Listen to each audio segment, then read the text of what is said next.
We are down to 3 magazines per man, Vance. Stop playing with your damn makeup kit.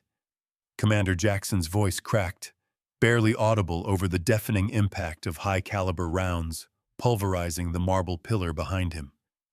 Dust coated his beard in a gray death mask, and the metallic tang of blood filled the stagnant air of the reading hall.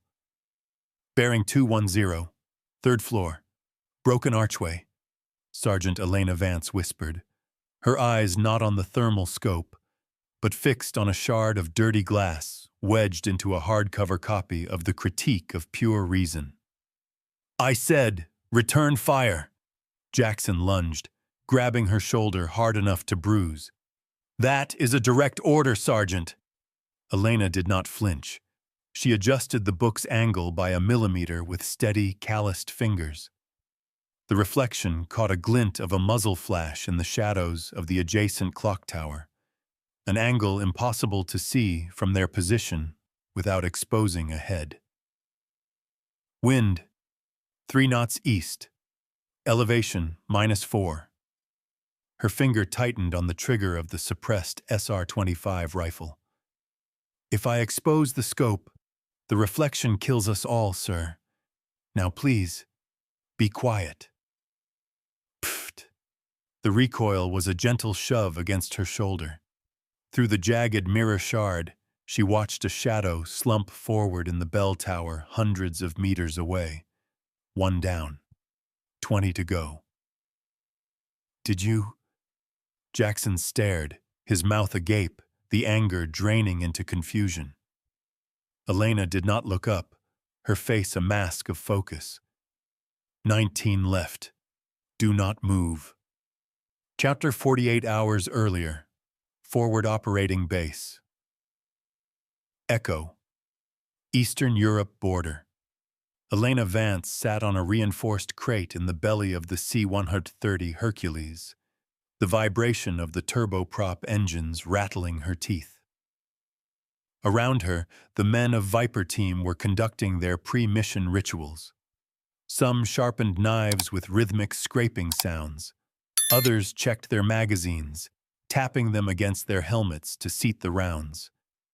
The air smelled of recycled oxygen, hydraulic fluid, and the aggressive musk of testosterone. Elena, however, was reading.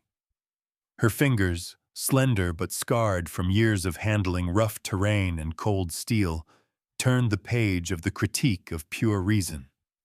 She was small for a soldier, her frame slight enough that the standard-issue body armor looked 2 sizes too big.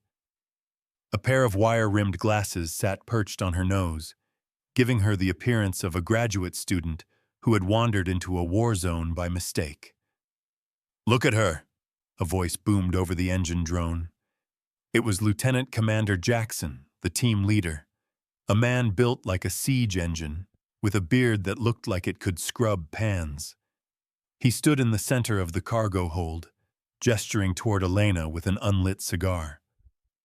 "We are dropping into a hot zone in 40 mics, and the librarian is studying for her finals." A ripple of laughter went through the team. "Maybe she plans to bore the enemy to death, boss." Miller, the heavy weapons specialist, chimed in, checking the feed on his belt-fed machine gun. "Read 'em some philosophy until they commit suicide." Elena didn't look up. She had heard it all before. The librarian, the book girl, the ghost. In a world dominated by men who measured worth in bicep circumference and loudness, her silence was interpreted as weakness.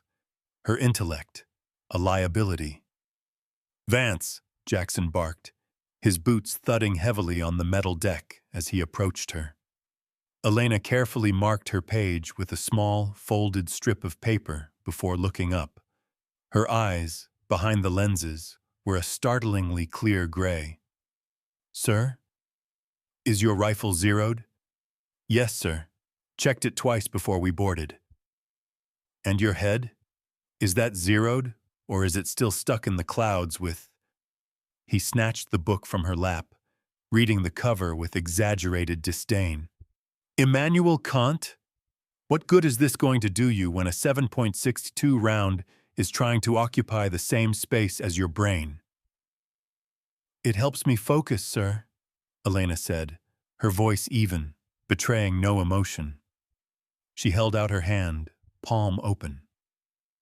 Jackson stared at her for a moment, waiting for her to flinch, to apologize, to show the submission he expected from someone who looked like a schoolteacher. She didn't. Her hand remained steady. With a scoff, he tossed the book back. It landed in her lap with a heavy thud. Just stay out of the way, Vance. You're here for long-range surveillance. If the shooting starts, find a hole and hide. Let the real work to the men who know how to handle it. Understood, sir, she said softly. 2 minutes to drop. The jumpmaster's voice crackled over the internal comms. The interior lights switched from white to a menacing combat red. The laughter died instantly. The men of Viper Team stood up, their faces hardening into masks of aggression. They hooked up their static lines, checked each other's gear, and psyched themselves up with guttural shouts. Elena placed the book into her waterproof tactical pack, wedging it securely between her extra socks and a box of match-grade ammunition. She stood up, checking the suppressor on her SR-25 one last time. In the red light, her glasses reflected the crimson glow, hiding her eyes. She felt the familiar weight of the rifle, a reassuring anchor in the chaos. They didn't know. They saw the book and the glasses, but they didn't see the mind that calculated windage in its sleep. They didn't see the patience that could outlast stone. Jackson moved to the rear of the ramp, the wind howling as the bay door opened, revealing the dark, jagged skyline of the city below. Rain lashed into the cargo hold. Go, go, go! One by one, the SEALs leaped into the void. Elena took a breath, centered herself, and stepped off the ramp. As she fell into the darkness, the only thing on her mind was the geometry of the city below, the angles, the shadows, and the lines of sight. The library was down there somewhere, waiting. The boots of Viper Team hit the wet pavement of the drop zone with heavy, rhythmic thuds, quickly absorbed by the ambient noise of the dying storm.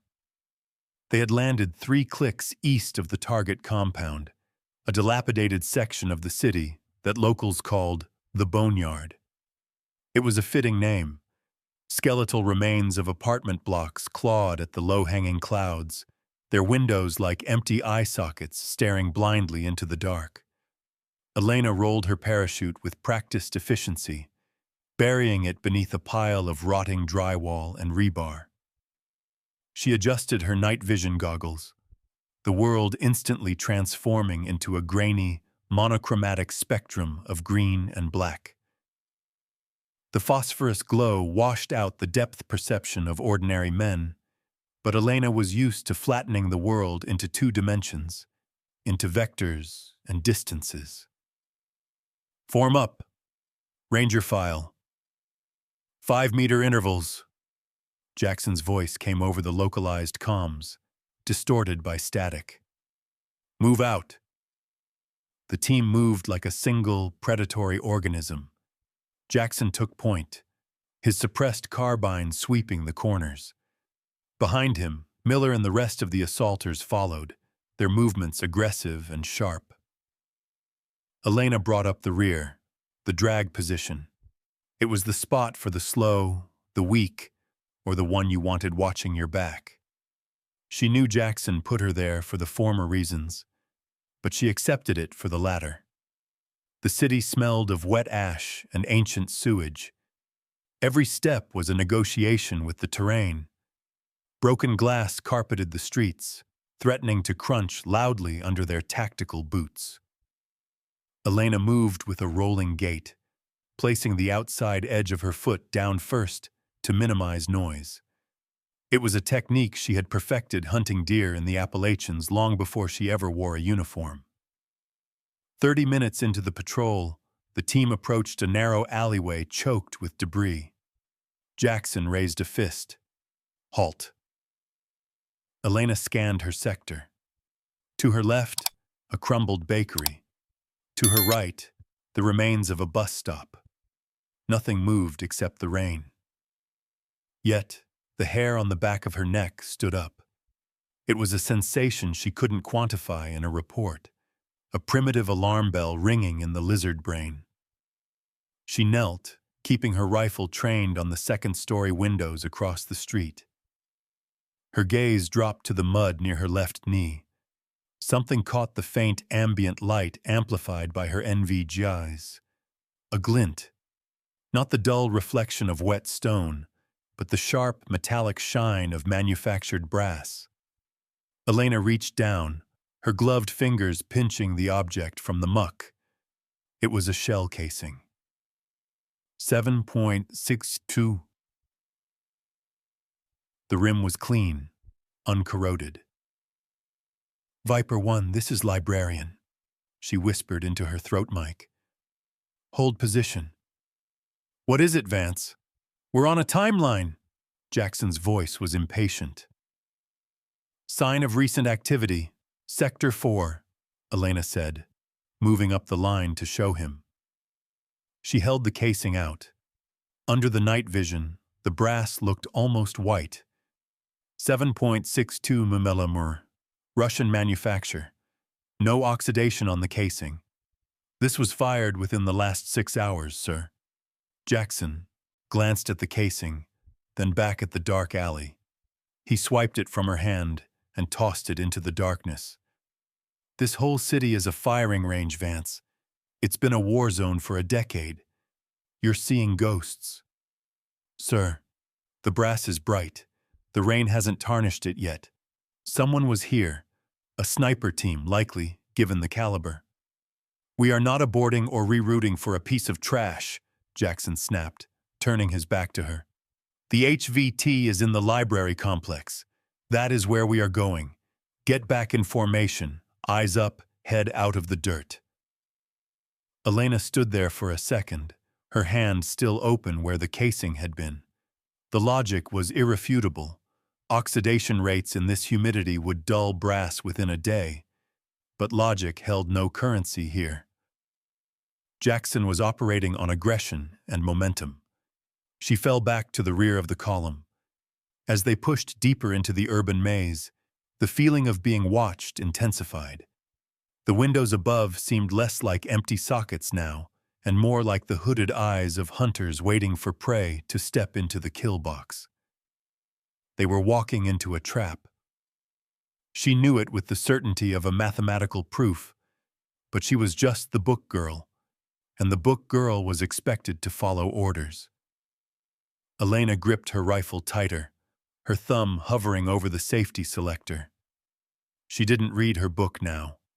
She read the shadows. The target building was a hollowed-out administrative center, standing like a tombstone in the center of the plaza. The silence that hung over the courtyard was heavier than the humid air, a suffocating blanket that dampened even the sound of their breathing. Elena felt the wrongness of it in her bones. The geometry was too perfect for a kill box. High ground on 3 sides, limited cover in the center, and a single approach vector. Jackson signaled for the breach. Davis, the point man, moved to the heavy steel door, placing a strip charge on the hinges. With a muffled thump, the door blew inward.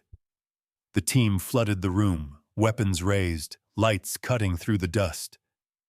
"Clear left," Miller shouted. "Clear right," another voice echoed. "Center clear, no HVT," Jackson growled, lowering his weapon. The room was empty, save for a single chair in the center facing the door. On it sat a mannequin wearing a crude vest. Elena, still holding the rear guard at the entrance, saw the wire running from the mannequin's chest to the floorboards a split second before Jackson stepped forward. "Get down!" Elena screamed, her voice cracking the discipline of the radio silence. The explosion wasn't inside the room. It was outside. The enemy had waited for them to commit to the structure. A daisy chain of directional claymore mines detonated along the perimeter of the courtyard, shredding the decorative hedges and the concrete planters they had just passed. The concussive wave slammed into Elena, knocking her backward into the doorframe. Before the ringing in her ears could subside, the night erupted. Tracer rounds, green and red, crisscrossed the plaza like angry hornets. They were taking effective fire from the rooftops to the north and east. "Ambush! Contact front! Contact right!" Jackson roared, dragging Davis back into the cover of the entryway. Davis was screaming, his leg a mess of shrapnel and blood where the claymore blast had caught him. "Suppressing fire! Miller, get that gun up!" Miller swung his MK-48 machine gun around, unleashing a torrent of brass into the darkness, the muzzle flash illuminating the panic on their faces. But the enemy fire was disciplined, rhythmic, and overwhelming. They weren't fighting ragtag insurgents. This was a coordinated platoon-level attack. Elena scrambled to her knees, her glasses askew. She didn't return fire immediately. Instead, she pulled a smoke grenade from her vest, pulled the pin, and hurled it into the courtyard to mask their position. Then she looked up. Through the chaos, she saw the muzzle flashes were not random. They were hurting them. The enemy was leaving one avenue of escape open. "Commander, they're funneling us!" Elena shouted over the roar of the machine gun. "They want us to retreat to the west!" "We can't stay here. We're sitting ducks." Jackson ignored her analysis, focusing only on the immediate survival. "Davis is hit! We need hard cover. That building across the street, the one with the stone pillars. Move! Move!" It was the library, a massive neoclassical structure that had miraculously survived the worst of the bombing campaigns. Its thick granite walls offered the only real protection against the caliber of rounds chewing up their current position. "Pop smoke! Everyone moving on my go!" Jackson ordered. The team deployed a wall of gray smoke. Under its cover, they broke from the administrative building. 2 SEALs dragged the wounded Davis, leaving trails of dark blood on the wet pavement. Elena brought up the rear again, walking backward, firing controlled bursts at the muzzle flashes in the high rises to keep the enemy heads down. Bullets snapped past her head, the sound like cracking whips. One round struck her backpack, burying itself in the thick pages of the Critique of Pure Reason. The impact staggered her, but the book absorbed the energy that would have otherwise shattered her spine. She didn't stop to check. She just kept moving, counting the steps. They reached the massive oak doors of the library. Miller kicked them open, the wood splintering around the lock. The team tumbled inside, sliding on the marble floor.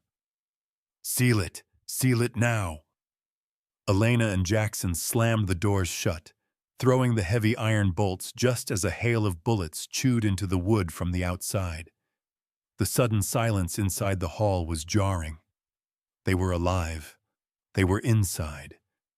But as Elena looked up at the vast, shadowy atrium filled with dusty shelves and silence, she realized the trap hadn't failed. It had just snapped shut. They were exactly where the enemy wanted them, the interior of the library was a cavern of shadows and rot. The air here was different, still, cold, and thick with the scent of decaying cellulose and binding glue, now sharply punctured by the copper tang of fresh blood. The heavy oak doors shuddered rhythmically as rounds impacted the wood from outside, but the thick timber held for now. "Get a tourniquet on that leg, high and tight!" Jackson's voice echoed in the high-ceilinged hall, bouncing off the rows of towering bookshelves that stretched into the gloom like silent monoliths. Doc, the team's corpsman, was already kneeling over Davis. The wounded SEAL's face was a pale mask of shock. His teeth gritted so hard the muscles in his jaw jumped. His left leg was a ruin of shredded uniform and dark, pooling blood. Doc's hands moved with practiced, frantic speed, cranking the windlass of the tourniquet until the bright arterial spray slowed to a ooze. "Morphine is in," Doc grunted, wiping his bloody hands on his vest. "He's stable, but he's not walking out of here. We need a medevac, boss. Now." Elena stood near a fallen statue of some forgotten poet, her back pressed against a marble pillar. She wasn't looking at Davis. She was watching the dust motes dancing in the shafts of light that pierced through the boarded-up windows. Every few seconds, a crack-thwack sound signaled a bullet passing through a gap in the boards and burying itself in the plaster or wood of the interior. "Viper Actual to TOC, we have a man down, requesting immediate extraction. Priority 1. Do you copy?" Jackson shouted into the handset of the PRC-117 radio carried by the comms specialist. Static. Just a wall of white noise. "Command, this is Viper Actual. We are pinned down at the library. Grid reference." Jackson paused, checking the display. "Damn it! Command, acknowledge." "Sir," the comms specialist said, his voice trembling slightly. He turned his back to show Jackson the radio unit strapped to his vest. "Look at the whip." The long blade antenna, usually flexible and resilient, had been sheared off halfway down, likely by a stray round or shrapnel during the mad dash across the plaza. The jagged stump of black metal offered no hope of reaching the satellite network. Jackson stared at the broken equipment, his face flushing a deep, dangerous red. He slammed the handset against the wall. "Useless. We are blind and deaf." "What about short range?" Miller asked, reloading his machine gun near the entrance. "Inter-team only. We can talk to each other, but we can't call home," Jackson spat. He paced a tight circle, his boots crunching on fallen plaster. "Check ammo. Sound off." "3 mags left," Miller said. "4, another voice replied. 2.5, plus the saw drums. It wasn't enough. Not for a sustained siege. Elena remained silent, her eyes narrowing behind her glasses. She had moved slightly away from the pillar, observing the pattern of the incoming fire. It wasn't the chaotic spray of suppression anymore. It had changed. Crack. A bullet punched through a specific knot in the wood of a window covering 20 feet away. Crack. Another round hit almost the exact same spot a second later. "Sir," Elena said, her voice cutting through the rising panic of the team. "They stopped shooting at the doors." "Because they know we're inside, Vance," Jackson snapped, turning his aggression toward her. "They're reloading to breach." "No, sir," Elena said, pointing to the high windows near the ceiling. "They aren't suppressing us. They are sighting in. Every time one of us moves past a gap in the boards, a round comes through. They aren't trying to storm the building yet." Jackson walked over to where she stood, keeping his head low. "What are you saying?" "I'm saying they aren't infantry," Elena whispered, her gaze fixed on a beam of light where a bullet had just passed. "They are setting up a kill jar. They want us to poke our heads out. If we try to leave or even look out to find a target, we die." As if to punctuate her statement, a round hissed through a crack in the masonry high above, shattering a glass display case near Jackson's shoulder. He flinched, instinctively ducking. The realization settled over the team like a shroud. They weren't just trapped. They were being hunted by specialists who had turned the library into a fishbowl. The silence from the outside wasn't a retreat. It was the deep breath a sniper takes before the trigger squeeze. "We can't fight what we can't see," Jackson hissed, pacing the length of the reference section fit like a caged animal. The broken radio lay on a table, a silent reminder of their isolation. Miller, Rodriguez, get to the north windows. I want eyes on those shooters. Do not expose yourselves. Elena knelt by the base of a marble column, her fingers tracing the jagged hole a bullet had punched into the floorboards moments ago. The angle was steep. Too steep for a street-level engagement. "Wait," Elena said, her voice low but carrying through the dusty silence. "Don't go to the window." "We need a target profile, Vance," Jackson snapped. "Miller, proceed." Miller moved to the side of a large, boarded-up window.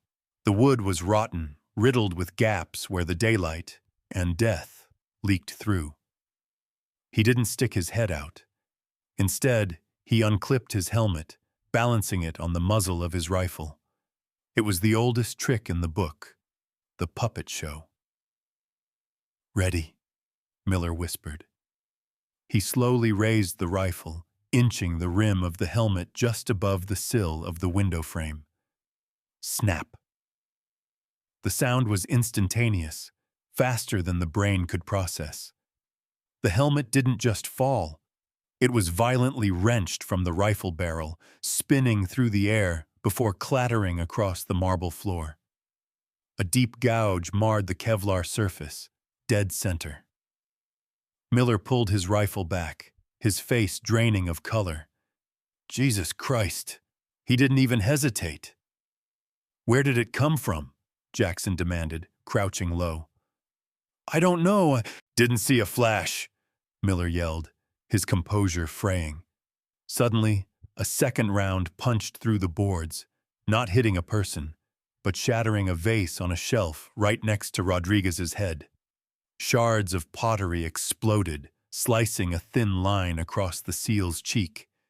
He flinched back, cursing, wiping blood from his face. "They are dialing us in," Elena said. She crawled toward where the helmet had landed, ignoring Jackson's glare. She wasn't looking at the helmet. She was looking at the wall behind where Miller had been standing. The bullet that had hit the helmet had continued on, embedding itself in the plaster. She pulled a small protractor from her wrist coach, holding it up to the bullet hole. She closed one eye, aligning the entry angle with the window. 35 degrees elevation, she muttered.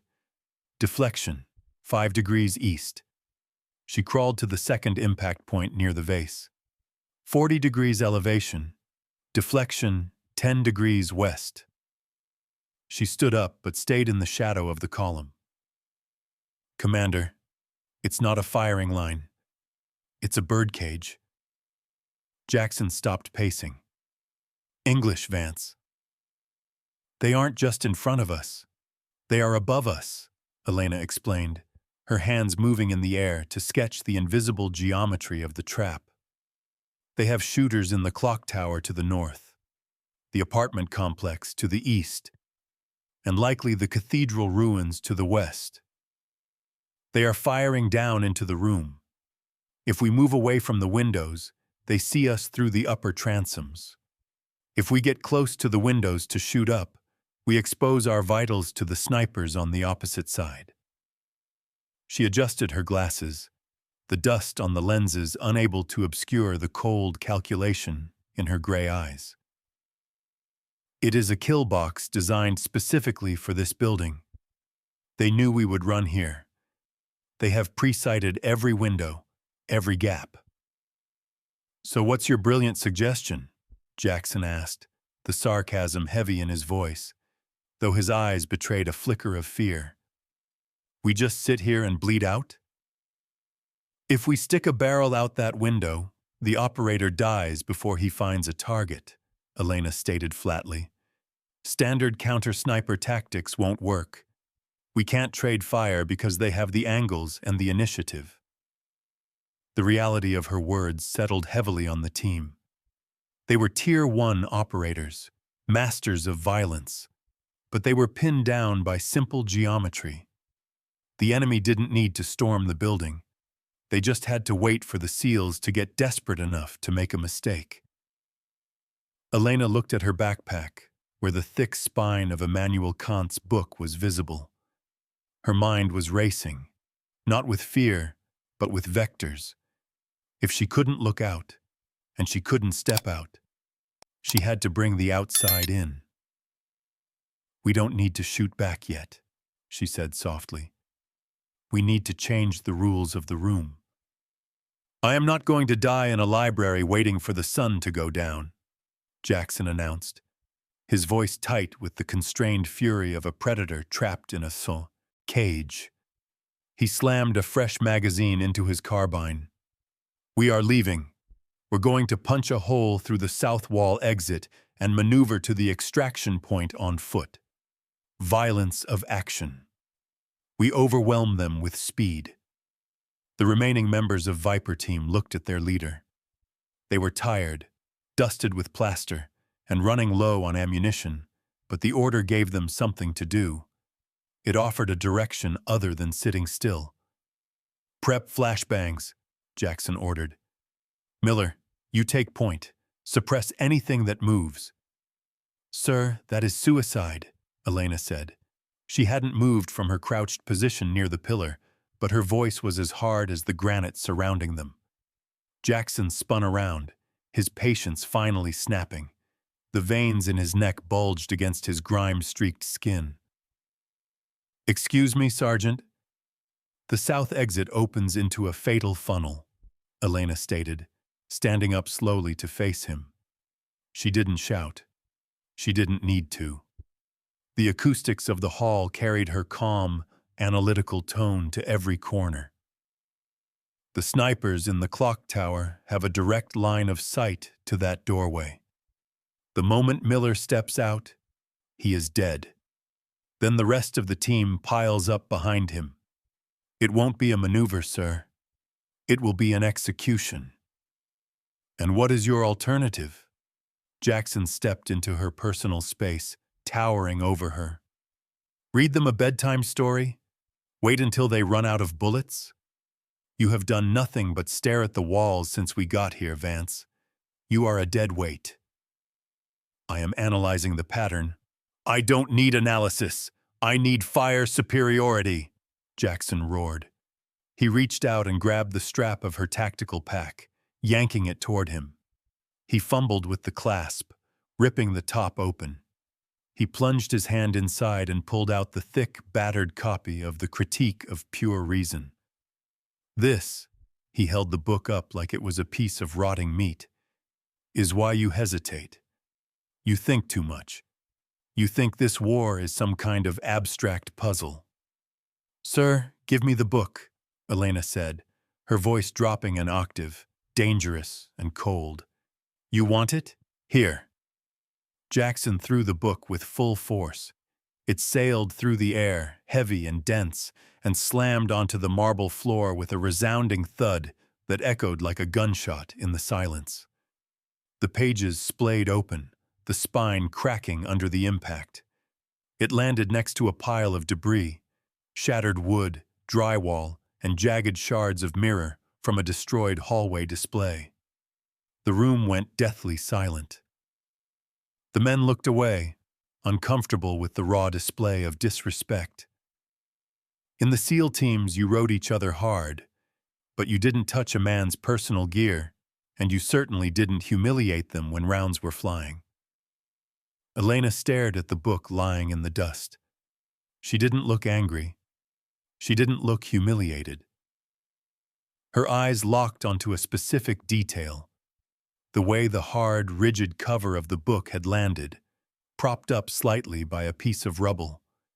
Beside it, a triangular shard of mirror lay, at an angle. Light from the ceiling transom hit the mirror shard, bounced onto the white page of the open book, and illuminated a dark corner of the room that was otherwise in shadow. Geometry. Reflection. Angle of incidence equals angle of reflection. The solution didn't come to her as a word, but as a diagram, a way to see without being seen. a way to move the eye away from the head. Elena walked past Jackson. She didn't shove him, didn't even acknowledge his existence. She knelt beside the book and the broken mirror. "Vance, stand down," Jackson barked, though his voice lacked its previous conviction. He watched her, confused. Elena ignored him. She picked up the book. Then, with a sudden, violent motion that made Miller flinch, she ripped the hardcover binding away from the pages. She grabbed a roll of heavy-duty duct tape from her thigh rig. She picked up a jagged piece of mirror, testing its reflective surface. "Miller," Elena said, her voice completely devoid of the hesitation Jackson had accused her of. "Give me your knife." "What are you doing?" Miller asked, glancing at Jackson for permission. "I'm building a periscope," Elena said, slashing the tape with her teeth. "And then I'm going to kill every single one of them."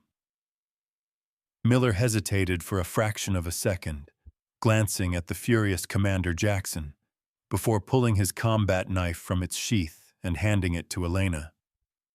The blade was heavy, matte black, and razor-sharp. Elena took it without a word, her movements jerky and precise, possessed by a manic focus that unsettled the men around her. "She's lost it," Rodriguez whispered to Doc, checking the feed on his weapon. "Stress reaction. She's playing arts and crafts while we're waiting to die." Elena ignored them. The world outside her immediate radius ceased to exist. There was no commander, no trapped library, no impending death. There were only angles, planes, and light. She took the severed hardcover of the Critique of Pure Reason and bent the rigid cardboard into a triangular prism. The spine of the book, once the protector of Kant's philosophy, now served as the structural backbone for a weapon of war. She grabbed a shard of mirror, roughly the size of a playing card. It was jagged, dangerous to hold. Using the duct tape, she secured it to the bottom interior of the cardboard prism at a 45-degree angle. She took a second shard, smaller and narrower, and taped it to the top. "Vance, stop wasting time," Jackson warned, though he didn't move to stop her. Perhaps he was curious, or perhaps he just wanted to see how far her breakdown would go. "We need guns on the line, not whatever this is." "Light travels in straight lines," Elena muttered, her voice raspy from the dust. "But reflection bends the path. If I can see them, I can kill them. But I don't need my eyes to see them. I need the light." She ripped a strip of gray duct tape and began covering the exposed edges of the mirror glass. This was the critical step. Raw glass would catch the sun or the ambient light and flare, acting as a beacon to the enemy snipers. She left only a narrow slit in the tape, just enough to capture the image, but small enough to minimize glint. She then rubbed the sticky side of the tape with plaster dust from the floor, dulling the sheen until the device looked like nothing more than a piece of trash, a broken book spine amidst the rubble. "Done," she whispered. She crawled on her stomach toward the nearest barricaded window. It was a pile of overturned desks and bookshelves, riddled with bullet holes.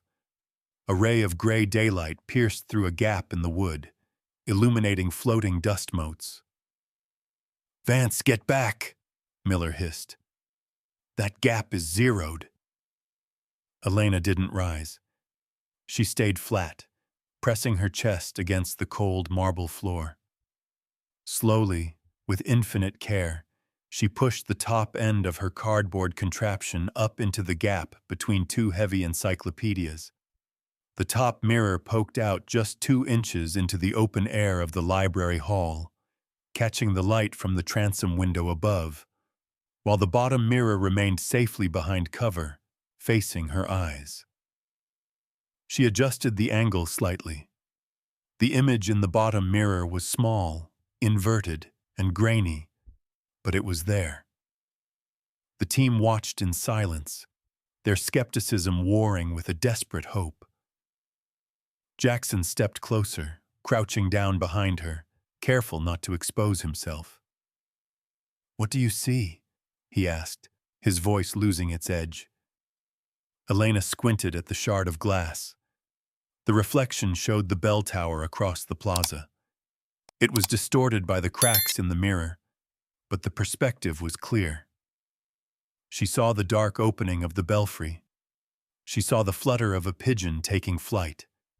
And then she saw it. A slight movement in the shadows of the archway. A barrel, wrapped in burlap, adjusting by a fraction of an inch. A face pressed against a rifle stock, waiting for a seal to make a mistake. "Bearing 015, elevation +3, Elena recited, her voice steady and cold. "Target identified, sniper in the bell tower. He's watching the south exit." She turned her head slightly to look at Jackson. The reflection of the enemy was still captured in the glass, unaware that he was being watched by a dead philosopher's book cover. "I have eyes on him, sir, and he has no idea I'm here." The timeline snapped back to the present, the dust of the library swirling around them in the suffocating heat of the afternoon. The situation had deteriorated in the hours since Elena first crafted her device. The enemy fire had chipped away at their cover, reducing the marble pillars to jagged stumps, and the team's ammunition was critically low. "We are down to 3 magazines per man, Vance. Stop playing with your damn makeup kit." Commander Jackson's voice cracked, barely audible over the deafening impact of high-caliber rounds pulverizing the wall behind him. Dust coated his beard in a gray death mask, and the psoon, metallic tang of blood filled the stagnant air. Elena did not flinch. She was no longer the quiet girl reading in the cargo hold.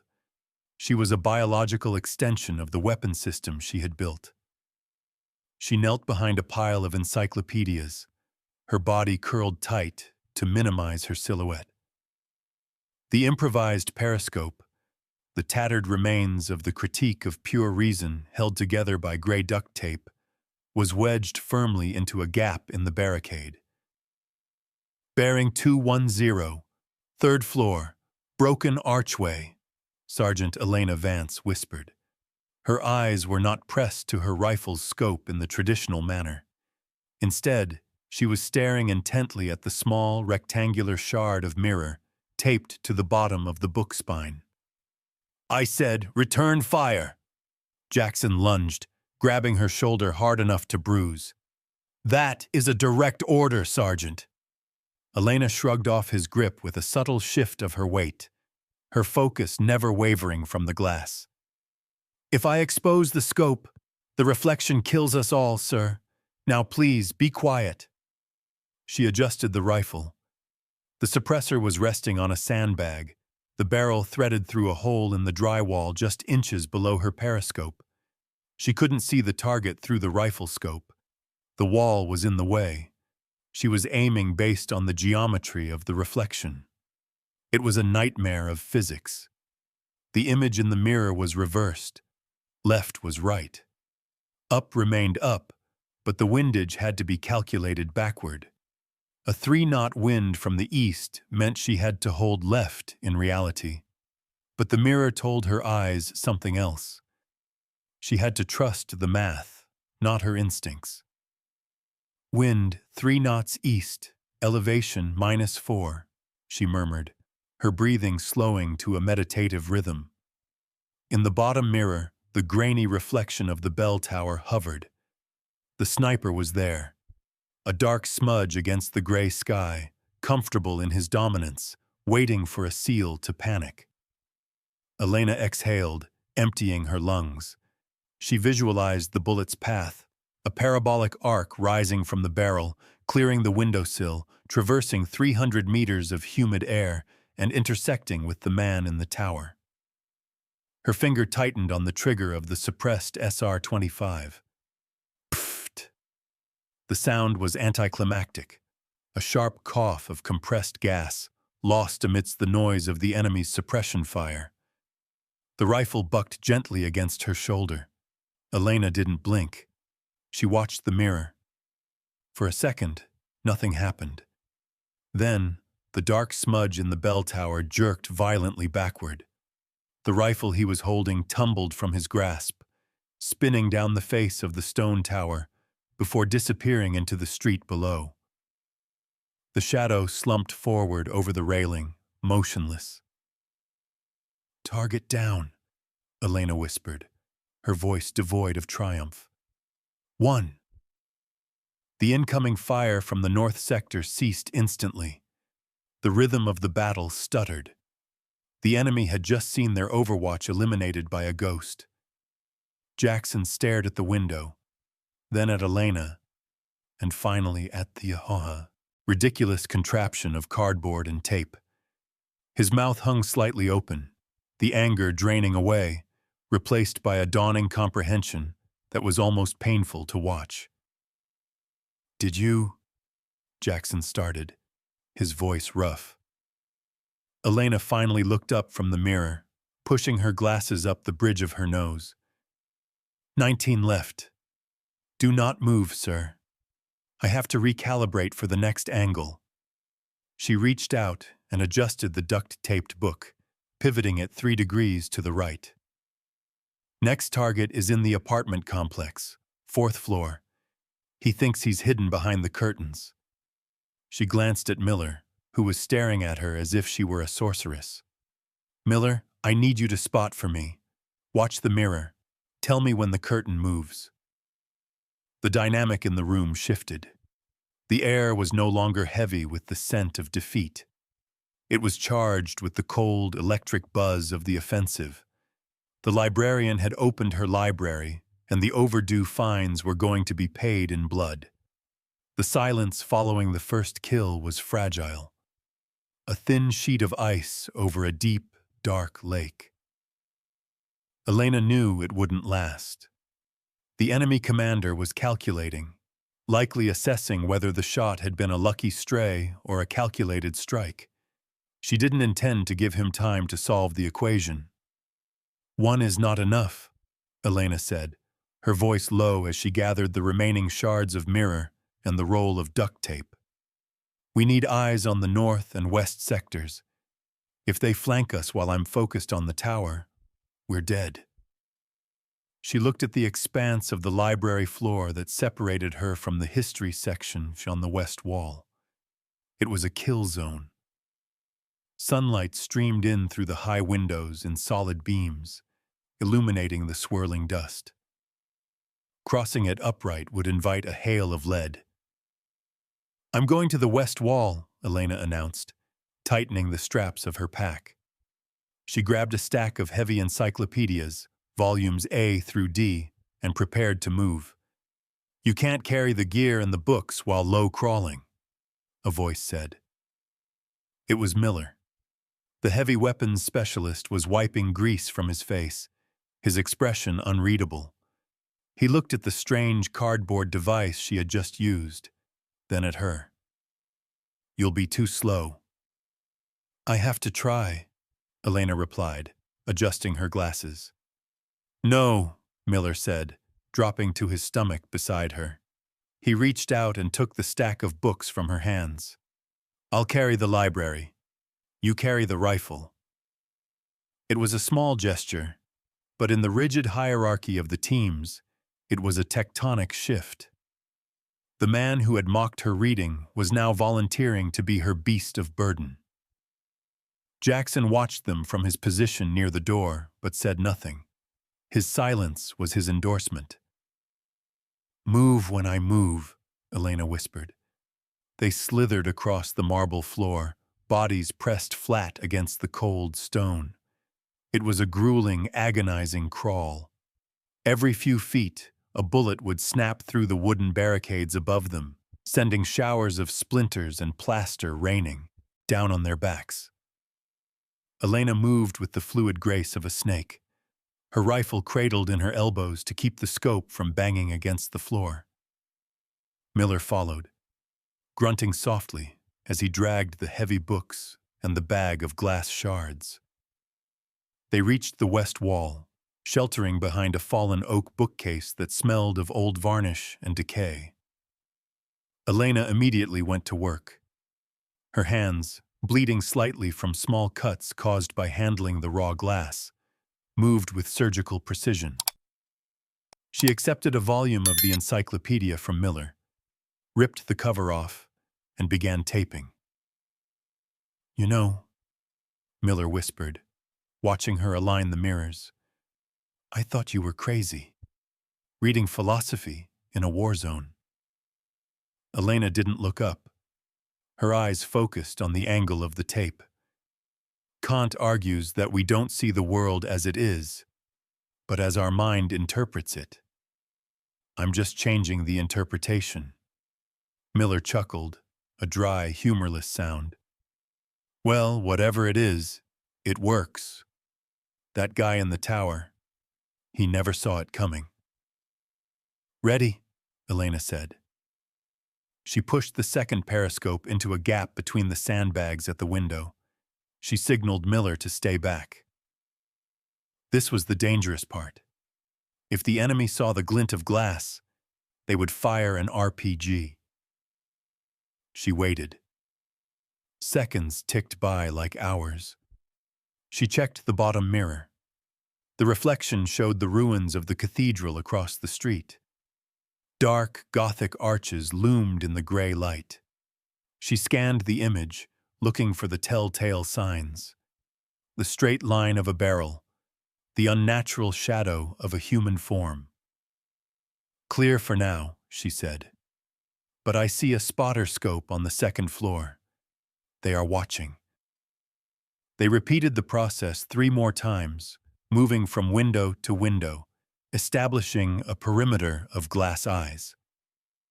It took 40 minutes of sweating, crawling, and bleeding. By the time they returned to the center of the room, Elena had established 5 distinct observation points. She sat back against a pillar, wiping the grime from her glasses. The library was no longer a tomb. It was a panopticon. She could see the bell tower, the apartment complex, the cathedral, and the main street, all without lifting her head above knee level. "The grid is up," Elena reported to Jackson, her voice steady. "I have 360-degree visibility. Call out the sector, and I can engage." Jackson looked at the array of mirrors, then at Elena. For the first time, he didn't look at her like a liability. He looked at her like a weapon. "All right, librarian," Jackson said, racking the slide of his pistol. "Class is in session. Start teaching them a lesson." The library had become a machine, and Elena was its operator. She moved between the 5 stations of her mirror grid with a fluidity that bordered on the supernatural. There was no wasted motion, no hesitation. She was no longer a soldier trapped in a desperate siege. She was a problem solver working through a complex equation, subtracting variables one by one. "Station 2, North Sector, 3rd floor. Balcony," Elena announced, her voice calm. She slid into position behind the stack of books, her eyes finding the sliver of mirror. The reflection showed a mercenary adjusting his radio, likely calling for a status report on the silenced bell tower. She adjusted her aim, visualizing the geometry through the solid wall. The suppressed rifle coughed. Through the mirror, she watched the man crumple, his radio clattering over the balcony railing. "Target down," she said, already moving. "Shifting to Station 4. The enemy was in chaos. The screams drifting in from the street were filled with confusion and rage. They were taking fire from a building that appeared dormant. There were no muzzle flashes to target, no silhouettes in the windows. To them, the library was haunted. "They're breaking cover," Miller reported from his observation post near the floor. They're trying to figure out where the shots are coming from. Let them look, Elena murmured, sliding her rifle barrel through a new loophole at the west wall. Curiosity kills. She fired again. A spotter in the cathedral ruins dropped.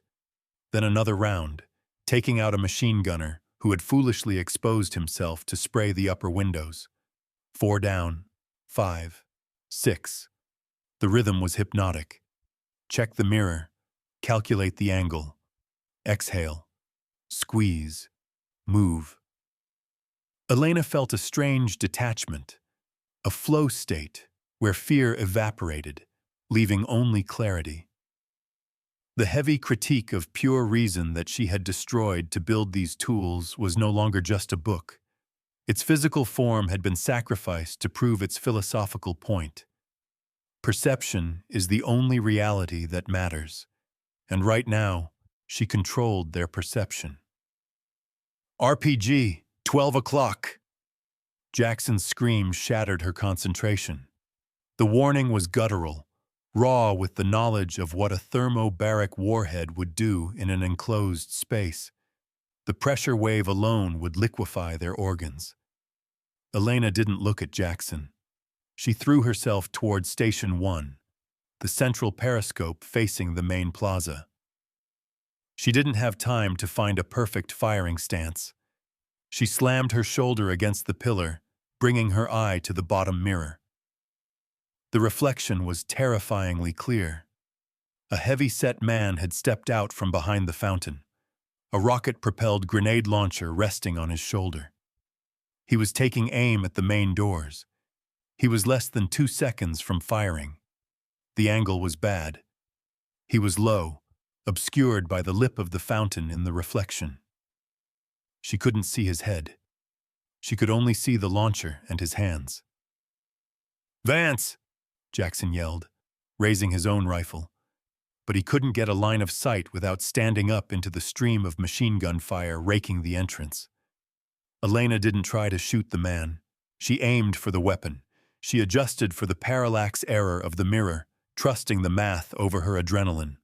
The crosshairs of her mind locked onto the warhead protruding from the tube. Pfft! The round struck the RPG launcher, right in the receiver, inches from the man's face. The impact didn't detonate the warhead, but it shattered the firing mechanism, and the force of the 7.62mm round spun the operator around violently. The launcher flew from his hands. Before he could recover or draw a sidearm, Elena racked the bolt and fired a second shot. This one found his chest. The man fell backward into the fountain, the water turning dark around him. "RPG down," Elena exhaled, the breath shuddering out of her.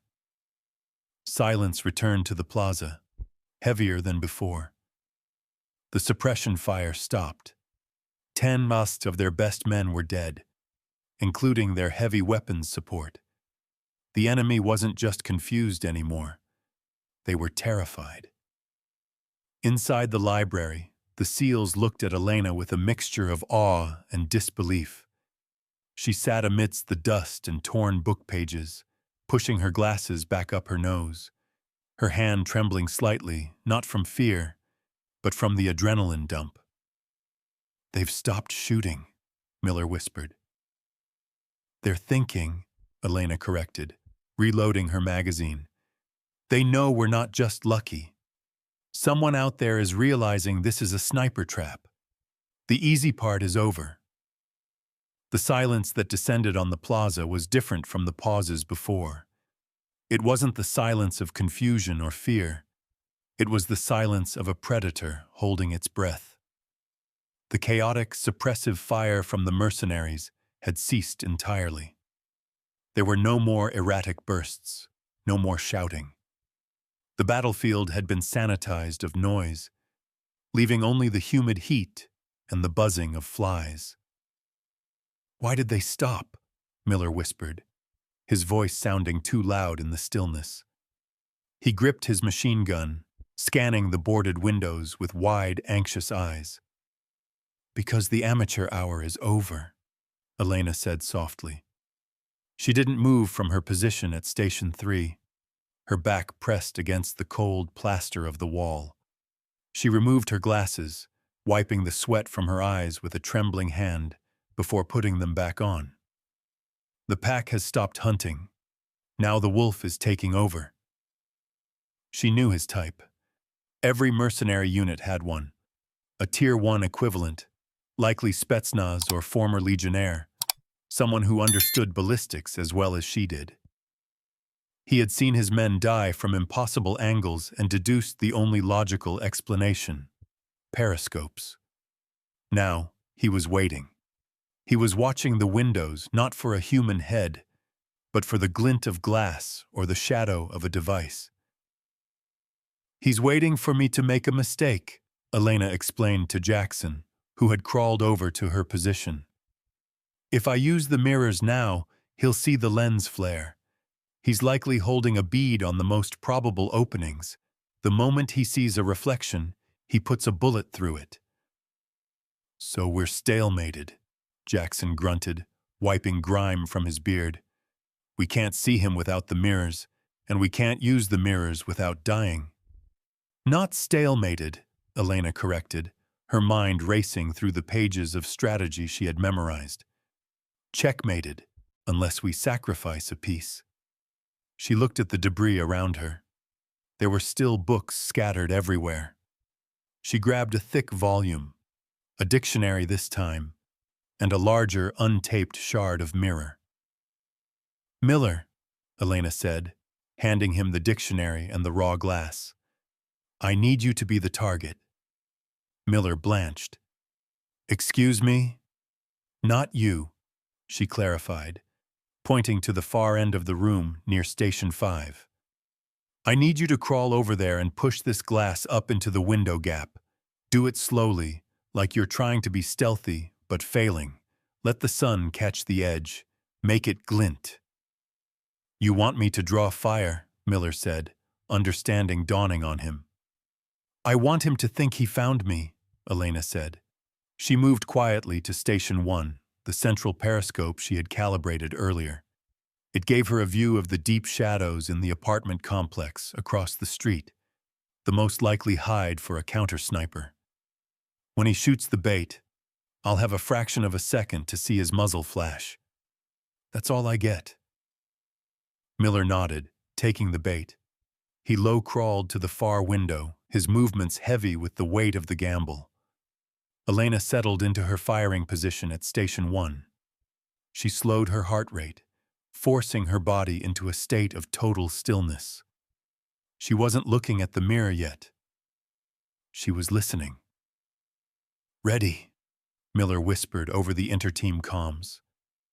"Do it," Elena commanded. Miller pushed the dictionary and the raw mirror shard up into the light. A bright, sharp flare of sunlight reflected off the glass, beaming across the plaza like a lighthouse signal. For 2 seconds, nothing happened. The world stretched thin. Then, crack! It was a single, thunderous report, distinct from the AK-47s used by the foot soldiers. A high-velocity round smashed into Miller's decoy, shattering the glass and blowing the dictionary to shreds. At the exact moment of the sound, Elena looked into her own masked, taped-up mirror at Station 1. There. Deep in the recess of a fourth-floor room in the apartment block, through a gap in the heavy curtains, a muzzle flash bloomed like a dying star. It was a keyhole shot, fired from deep inside the room to hide the sound and flash, but the angle was perfect for her periscope. "Got you," she whispered. She didn't hesitate. She didn't calculate. The solution was already in her muscle memory. She shifted her rifle barrel 3 inches to the left, aiming at the darkness behind the flash. Pfft! Her rifle coughed. Through the periscope, she saw the heavy curtains twitch violently as a body fell against them, tangling in the fabric before pulling the rod down. A man tumbled onto the balcony, a large sniper rifle clattering onto the concrete beside him. He didn't move. The wolf is down, Elena announced, her voice flat. Checkmate. The tension in the library broke like a fever. Jackson let out a breath he seemed to have been holding for an hour. Elena lowered her rifle, resting her forehead against the cool stock. The duel was over. The mind had beaten the muscle. The death of the wolf did not break the enemy's will as Jackson had hoped. Instead, it broke their discipline. Deprived of the tactical leash that had held them in a patient siege, the remaining mercenaries reverted to primal aggression. A roar went up from the surrounding buildings, a collective scream of rage that signaled the end of strategy and the beginning of a slaughter. "They're not falling back!" Miller yelled from the barricade, his voice tight. "They're massing! Front door! They're coming in!" Elena pulled her eye from the periscope. The mirrors were useless for what was coming next. The subtle geometry of sniper warfare dissolved into the brute arithmetic of close-quarters battle. There were too many variables, moving too fast. "Positions! Conserve ammo! Single shots only until they breach!" Jackson ordered, dropping the empty magazine from his carbine and slamming in his last full one. "Vance, get off the glass. We need a gun on the fatal funnel." Elena grabbed her rifle and scrambled toward the center of the room, positioning herself behind a heavy oak reading table turned on its side. She checked her own ammunition. 2 magazines left, maybe 40 rounds. Outside, the sound of boots on pavement was like the rumble of an approaching train.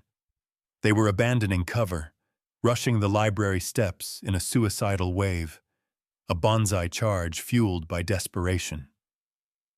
"Here they come!" Rodriguez shouted. The heavy wooden doors, already splintered from earlier fire, shuddered violently as bodies slammed against them. Gunfire erupted, the seals firing through the gaps in the wood, dropping the first wave of attackers. But for every man that fell, 2 more stepped over the body. The sheer weight of numbers was pushing the doors inward. Elena fired twice, double-tapping a shadow trying to force a crowbar through the gap. But she knew the math. Rate of fire versus volume of targets. They would be overrun in less than 90 seconds. Her eyes darted around the room, not looking for targets, but for a solution. Her gaze pushed past the buckling doors, through the high windows above the entrance, to the architecture outside. The library had a grand portico, a heavy stone roof extending over the front steps, supported by 4 Corinthian columns. She remembered the damage report from their entry. The shelling had weakened the structure. The columns were pockmarked, the stone stress-fractured. "Commander, the roof!" Elena shouted, but her voice was lost in the cacophony of gunfire. She didn't wait for permission. She didn't explain. She shifted her aim away from the attackers at the door and raised her rifle toward the upper transom window. Through the dirty glass, she could see the capital of the central support column outside. It was already cracked, holding up tons of wet concrete and stone by a thread of physics. "Vance! Shoot the men! Shoot the men!" Jackson screamed, seeing her aim high. Elena ignored him. She focused on the stress point, the keystone. She fired. The 7.62 2mm round struck the fractured stone at the top of the column. Dust exploded. She fired again and again. Rapid, controlled shots hammering the same fist-sized spot on the weakened pillar. Crack, crack, crack, the stone groaned. It wasn't a sound of impact. It was the sound of a structural scream. The integrity of the column failed. A spiderweb of fissures shot up into the architrave. Outside, the screaming of the mercenaries suddenly changed pitch. They looked up not at the seals, but at the shadow falling over them. With a sound like the earth tearing open, the central column buckled. The massive stone roof of the portico, deprived of its support, surrendered to gravity. It didn't fall slowly. It slammed down with the violence of a hammer striking an anvil. The entrance to the library went black as tons of debris crashed down onto the steps. The screaming was cut short instantly, replaced by the deafening roar of collapsing masonry. A cloud of thick, white dust blasted through the gaps in the library doors, blinding everyone inside. The floor of the library jumped. Books fell from the shelves. Miller was knocked off his feet. Then silence. Absolute, ringing silence. The doors were blocked. The bonsai charge had been buried under a mountain of limestone and history. Elena lowered her rifle, the barrel smoking hot. She coughed, waving the dust away from her face. "They aren't getting in," she said, her voice raspy but calm. "And we aren't getting out that way." Jackson stood up slowly, covered in white powder, looking like a ghost. He stared at the blocked entrance, then turned to look at the small woman cleaning her glasses with a piece of dirty cloth. He opened his mouth to speak, but found he had no orders left to give. She had just brought the house down. The dust settled slowly, coating the interior of the library in a thick, spectral layer of white powder. The silence that followed the collapse of the portico was profound, broken only by the settling of debris and the ragged breathing of the men inside. The bonsai charge had been silenced, buried under tons of limestone, but the war wasn't over. It was just waiting for them to step outside again. "Sound off," Jackson coughed, waving his hand through the haze. "Miller green. Rodriguez green. Low ammo. Doc, good. Vance?" Elena didn't answer immediately. She was leaning against the pillar she had used as a brace, her chest heaving. The adrenaline that had sustained her through the geometry of the kill zone was evaporating, leaving behind a crushing weight of exhaustion. Her lungs burned from the pulverized concrete dust she had inhaled, and her hands, now that they were no longer holding the rifle, shook uncontrollably. "Vance?" Jackson repeated, stepping toward her. "Green," she wheezed, pushing herself upright. She reached for her tactical pack, the straps heavy with the weight of extra ammunition and the remnants of her gear. "Ready to move, sir." "We can't go out the front," Jackson said, surveying the blocked entrance. "The south exit is still covered by the clock tower, but the shooter is dead. That's our only way out. We need to move before their reinforcements realize the roof fell on their friends." The team moved with the sluggish efficiency of survivors. They collected their spent casings, leave no trace, and checked their weapons. Elena bent down to pick up her pack, but her knees buckled slightly. The hours of crouching, crawling, and the immense cognitive load of calculating ballistics for 21 targets had taken their toll. She stumbled, her hand grasping for the edge of a desk to steady herself. A hand reached out and grabbed the drag handle of her pack before she could hoist it. Elena looked up, expecting Miller again. It was Jackson. The commander didn't say anything. He didn't make a joke about her strength or offer a backhanded compliment. He simply swung her heavy pack over his left shoulder, carrying it alongside his own gear as if it weighed nothing. "Sir, I can manage," Elena said, her voice quiet. "Focus on walking, librarian," Jackson said, his tone gruff but stripped of the malice that had defined it earlier. "We need your eyes scanning the ridge, not staring at your boots." It was an order, but it felt like an offering. In the SEAL teams, carrying another man's gear was an admission that they had given everything they had for the team. It was the highest form of silent respect. Elena nodded once, adjusting her glasses. She gripped her SR-25, feeling lighter, not just physically, but spiritually. She took her place in the formation, second from the rear. They breached the south door, moving out into the humid evening air. The sun was setting, casting long, bloody streaks of orange and purple across the ruined city. The light caught the jagged edges of the broken windows they had left behind, making the library sparkle like a diamond in the rough. The streets were empty.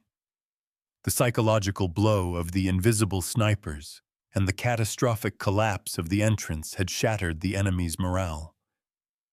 The syndicate had fled, unwilling to fight ghosts that could bring down buildings. They moved quickly through the alleyways, heading toward the secondary extraction point at the edge of the industrial district. Elena scanned the rooftops, her eyes automatic in their search for threats, but the city was dead quiet.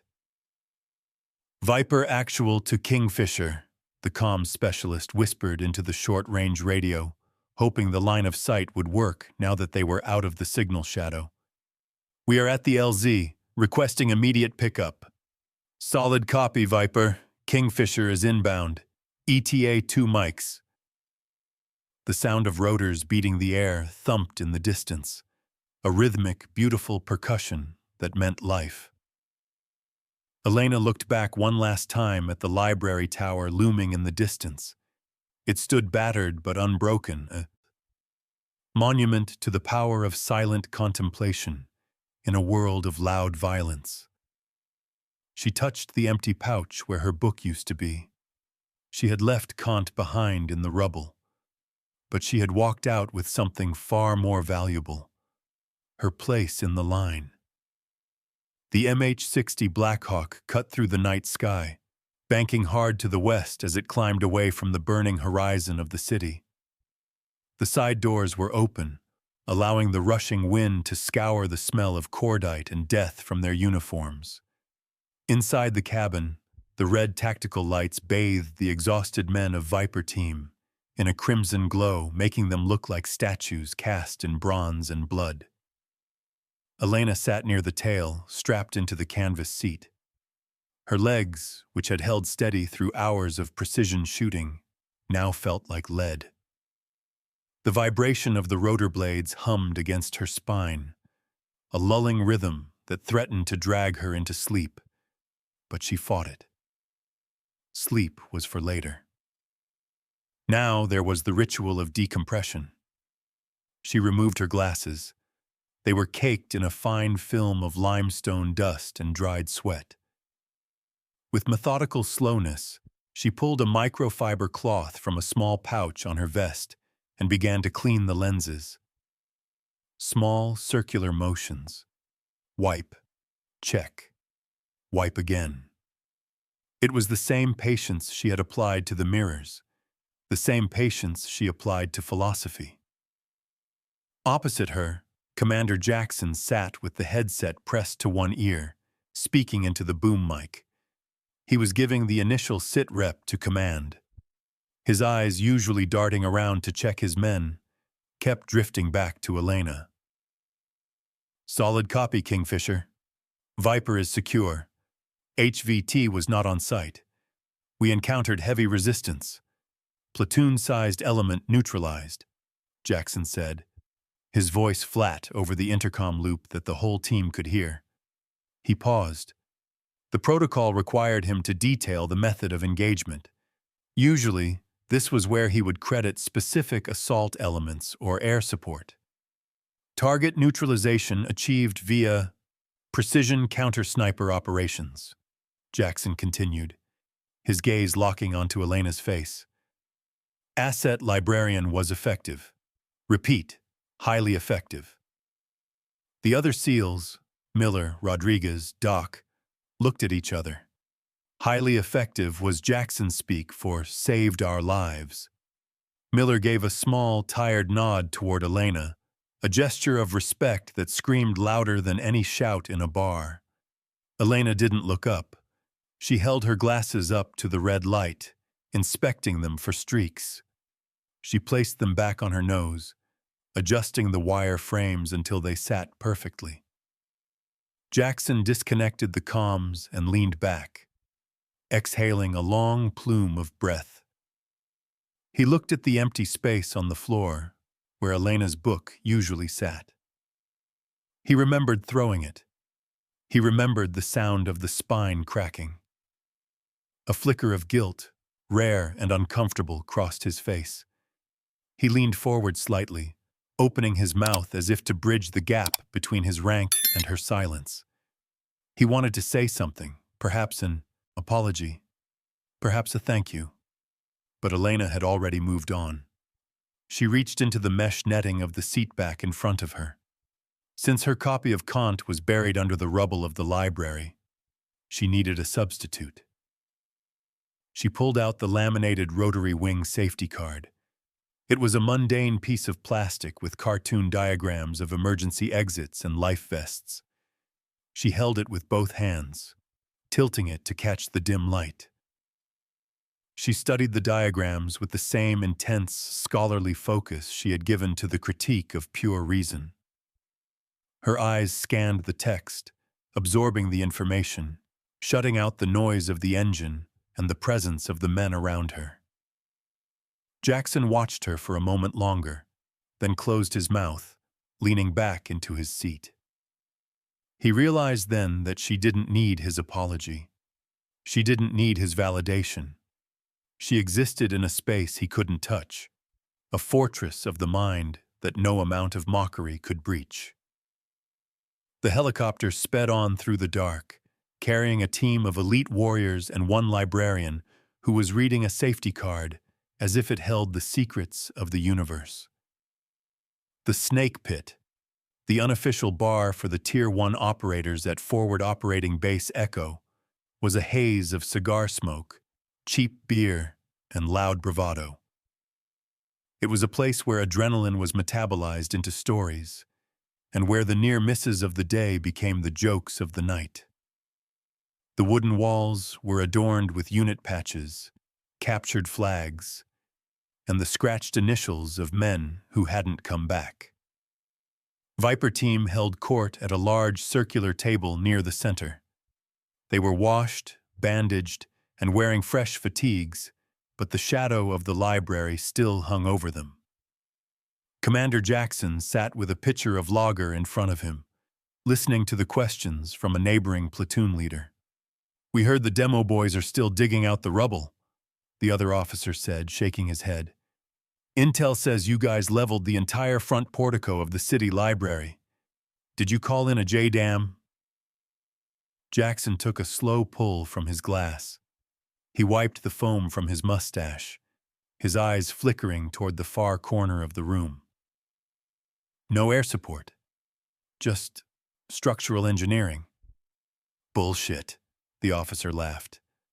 "You don't drop 100 tons of stone with small arms fire, Jackson. What did you really use?" "We used what we had," Jackson said, his voice dropping a register, signaling the end of the inquiry. "Right place, right time. It was a team effort." He didn't mention the mirrors. He didn't mention the geometry. He didn't mention the small woman with the wire-rimmed glasses who had turned a pile of books into a weapon of mass destruction. To tell the story would be to invite disbelief, or worse, to turn Elena into a carnival attraction. Some things were too precise for the blunt instrument of barroom gossip. Jackson stood up, grabbing a fresh pint glass from the bar. He walked past the rowdy tables, past the dartboard where men were betting heavily, and headed toward the darkest corner of the room. Elena was there. She sat at a small, wobbly table, isolated from the noise by an invisible wall of concentration. She had found a replacement for her lost Kant, a dog-eared paperback copy of Meditations by Marcus Aurelius that she must have scrounged from the chaplain's donation box. She was reading by the dim light of a neon beer sign, her face serene, completely detached from the celebration of survival happening 10 feet away. Jackson placed the pint of beer on the table. The glass clinked softly against the wood, the condensation sliding down the side to pool at the base. Elena looked up, marking her page with a finger. She looked at the beer, then at Jackson. "I didn't order this, sir." "I know," Jackson said. He stood there for a moment, his hands tucked into his pockets, looking awkward in the face of her stillness. The man who could kick down doors and scream orders into a hurricane couldn't find the words for this. "You did good work today, Vance," he finally said, the words gruff but genuine. "The boys know it. I know it." "Thank you, sir," Elena replied quietly. "Next time," Jackson added, a ghost of a smile touching his lips, "try not to destroy the reading material before you finish it." "I'll try to keep the collateral damage to the fiction section, sir." Jackson chuckled, gave a curt nod, and turned back to join his men. He didn't drag her into the spotlight. He didn't force her to be one of the boys. He respected the distance she kept because he finally understood that it was the source of her strength. Elena watched him go. She looked at the amber liquid in the glass. In the golden reflection of the beer, she saw her own distorted image, calm, unbroken, and watchful. She didn't drink it immediately. Instead, she adjusted her glasses, opened the book back to her page, and slipped back into the world of Stoic philosophy. Around her, the war machine roared on with its songs and its glory. But in the quiet corner, the librarian turned the page, content in the knowledge that while others sought the applause, she had solved the puzzle. And that was enough.